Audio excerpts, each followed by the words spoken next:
ശ്രീമദ് ഭഗവത്ഗീത ധ്യാനം. നാരായണം നമസ്കൃത്യ നരം ചൈവ നരോത്തമം ദേവീം സരസ്വതീം വ്യാസം തതോ ജയമുദീരയേത്. നഷ്ടപ്രായേഷു ഭദ്രേഷു നിത്യം ഭാഗവത സേവയാ ഭഗവതേ ഉത്തമശ്ലോകേ ഭക്തിർഭവതി നൈഷ്ടകീ. മൂകം കരോതി വാചാലം പങ്കും ലംഘയതേ ഗിരിം യത്കൃപാതമഹം വന്ദേ പരമാനന്ദമാധവം. ശ്രീഗുരും ദീനതാരിണം ശ്രീചൈതന്യമീശ്വരം. ഓം അജ്ഞാനതിമിരാന്ധസ്യ ജ്ഞാനാഞ്ജനശലാകയാ ചക്ഷുരുന്മീലിതം യേന തസ്മൈ ശ്രീഗുരവേ നമഃ. നമഃ ഓം വിഷ്ണുപാദായ കൃഷ്ണപ്രേഷ്ഠായ ഭൂതലേ ശ്രീമദേ ഭക്തിവേദാന്ത സ്വാമിന്നിധി നാമിനേ. നമസ്തേ സാരസ്വതേ ദേവേ ഗൗരവാണി പ്രചാരിണേ നിർവിശേഷ ശൂന്യവാദി പാശ്ചാത്യദേശതാരിണേ. ജയ ശ്രീകൃഷ്ണ ചൈതന്യ പ്രഭു നിത്യാനന്ദ ശ്രീ അദ്വൈത ഗദാധര ശ്രീവാസാദി ഗൗരഭക്തവൃന്ദ. ഹരേ കൃഷ്ണ കൃഷ്ണ കൃഷ്ണ ഹരേ ഹരേ, ഹരേ രാമ രാമ രാമ ഹരേ ഹരേ. ഹരേ കൃഷ്ണ കൃഷ്ണ കൃഷ്ണ ഹരേ ഹരേ, ഹരേ രാമ രാമ രാമ ഹരേ ഹരേ. ഹരേ കൃഷ്ണ കൃഷ്ണ കൃഷ്ണ ഹരേ ഹരേ, ഹരേ രാമ രാമ രാമ ഹരേ ഹരേ. ഭഗവത്ഗീത യഥാരൂപം. അധ്യായം 8. പരമപദപ്രാപ്തി. ശ്ലോകം 28, പേജ് നമ്പർ 461. വേദേഷു യജ്ഞേഷു തപസ്സു ചൈവ ദാനേഷു യത് പുണ്യഫലം പ്രതിഷ്ഠം അത്യേതി തത്സർവമിദം വിദിത്വാ യോഗി പരം സ്ഥാനമുപൈതി ചാദ്യം. പദാനുപദം. വേദേഷു വേദങ്ങളിലും, യജ്ഞേഷു യജ്ഞങ്ങളിലും, തപസ്സു തപസ്സുകളിലും, ദാനേഷു ഏവ ച ദാനങ്ങളിൽ തന്നെയും, യത് യാതൊരു, പുണ്യഫലം പ്രതിഷ്ഠം ഉപദിഷ്ടമായിരിക്കുന്നുവോ നിർദ്ദേശിക്കപ്പെടുന്നുവോ, യോഗി കൃഷ്ണഭക്തൻ, ഇതം ഇതിനെ, വിദിത്വാ അറിഞ്ഞിട്ട്, തത്സർവം അതിനെയെല്ലാം, അത്യേതി അതിക്രമിക്കുന്നു, പരം ഉത്കൃഷ്ടമായി, ആദ്യമായ, സ്ഥാനം സ്ഥാനത്തെ, ഉപൈതി ച പ്രാപിക്കുകയും ചെയ്യുന്നു. വിവർത്തനം. ഭക്തിമാർഗം സ്വീകരിച്ചതുകൊണ്ട് വേദപഠനം, യജ്ഞാചരണം, ദാനം, കാമ്യകർമ്മങ്ങൾ എന്നിവയാൽ നേടാവുന്ന പുണ്യങ്ങളൊന്നും മനുഷ്യന് നഷ്ടപ്പെടുന്നില്ല. ഭഗവത് സേവനം കൊണ്ടുതന്നെ മേൽപ്പറഞ്ഞ പുണ്യഫലങ്ങളെല്ലാം ഭക്തന് ലഭിക്കുന്നു. കൂടാതെ അവസാനം അയാൾ സനാതനമായ പരമധാമത്തിലെത്തുകയും ചെയ്യും. ഭാവാർത്ഥം. 7ഉം 8ഉം അധ്യായങ്ങളുടെ രത്നച്ചുരുക്കമാണ് കൃഷ്ണാവബോധത്തെയും ഭഗവത് സേവനത്തെയും കുറിച്ചുപന്യസിക്കുന്ന ഈ ശ്ലോകം. ഒരു ആധ്യാത്മിക ഗുരുവിൻ്റെ ശിക്ഷണത്തിൻ കീഴിൽ വേദപഠനം നടത്തുന്നവർ കഠിനവ്രതങ്ങൾ അനുഷ്ഠിക്കുകയും തപോനിഷ്ഠരായിരിക്കുകയും വേണം. ബ്രഹ്മചാരികൾ ഗുരുഗൃഹത്തിൽ ആശ്രിതരെ പോലെ കഴിയണം. അവർ വീടുതോറും നടന്ന് ഇരന്നു കിട്ടിയ ഭിക്ഷ ഗുരുവിനെത്തിക്കണം. അദ്ദേഹം കൽപ്പിച്ചാൽ മാത്രം ഭക്ഷണം കഴിക്കാം.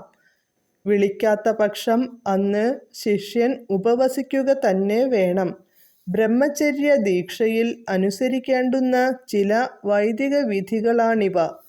5 മുതൽ 20 വയസ്സുവരെ ഗുരുകുലവാസവും പഠനവും തുടർന്നനുഷ്ഠിച്ച ശിഷ്യൻ സ്വഭാവ പരിപക്വത നേടിയിരിക്കും. കസേരയിലിരുന്ന് ഊഹാപോഹങ്ങൾ നടത്താനുള്ള വിനോദമല്ല വേദാധ്യയനം സ്വഭാവ രൂപീകരണമാണിതിൻ്റെ ലക്ഷ്യം. ഈ ശിക്ഷണത്തിനു ശേഷം ബ്രഹ്മചാരിക്ക് വിവാഹം ചെയ്ത് ഗാർഹസ്ഥ്യാശ്രമത്തിൽ പ്രവേശിക്കാം. ഗാർഹസ്ഥ്യകാലത്ത് വീണ്ടും ജ്ഞാനസമ്പാദനത്തിനു വേണ്ടി അയാൾക്ക് യജ്ഞങ്ങൾ ചെയ്യേണ്ടതുണ്ട്. ഭഗവത്ഗീതയിൽ വിവരിച്ച പ്രകാരം ദേശം, കാലം, പാത്രം എന്നിവയ്ക്കനുയോജ്യമായും സത്വരജസ്തമോ പ്രാധാന്യം പരിഗണിച്ചും ദാനം ചെയ്യണം.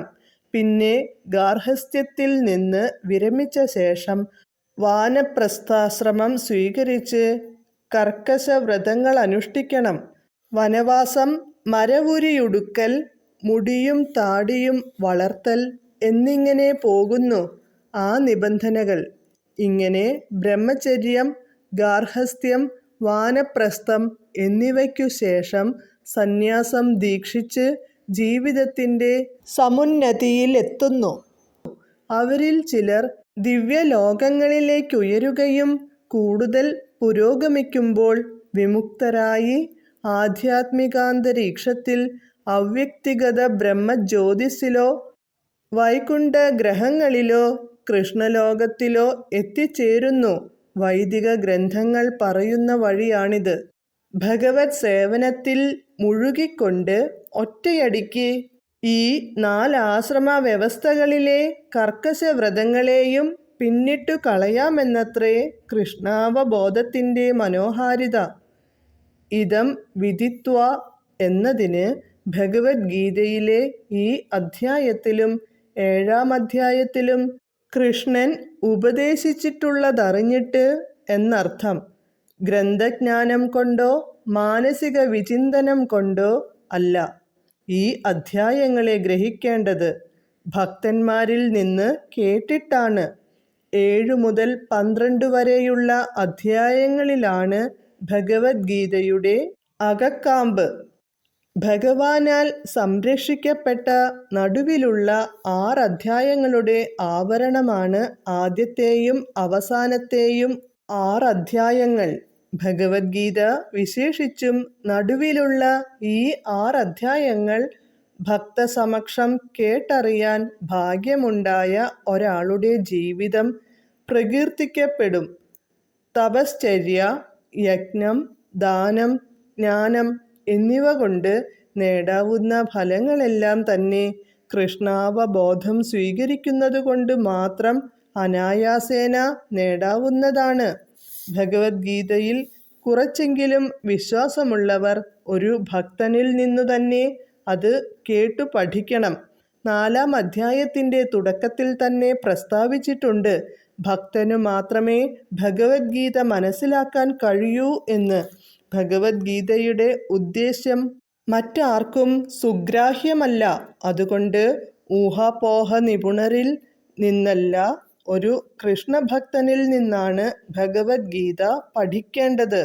ഇത് വിശ്വാസത്തിൻ്റെ ഒരു ലക്ഷണമാണ്.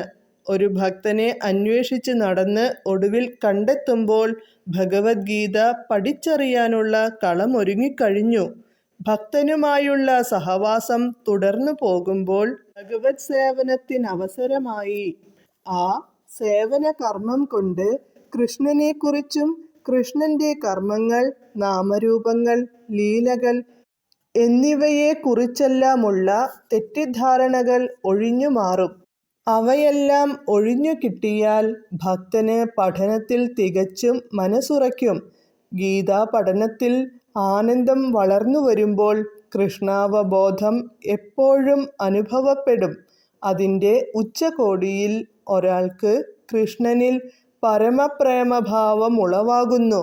ജീവിതത്തിൻ്റെ ഈ പരിപൂർണാവസ്ഥയിലാണ് ആധ്യാത്മികാന്തരീക്ഷത്തിലുള്ള ഗോലോക വൃന്ദാവനമെന്ന കൃഷ്ണധാമത്തിലേക്ക് ഭക്തന് പ്രവേശനം കിട്ടുന്നത്. അവിടെയാണയാൾ ശാശ്വതമായി ആനന്ദിക്കുന്നതും. പരമപദപ്രാപ്തി എന്ന ശ്രീമദ് ഭഗവത്ഗീതയുടെ 8-ാം അധ്യായത്തിൻ്റെ ഭക്തിവേദാന്ത വിശദീകരണം ഇപ്രകാരം സമാപിക്കുന്നു. ഹരേ കൃഷ്ണ.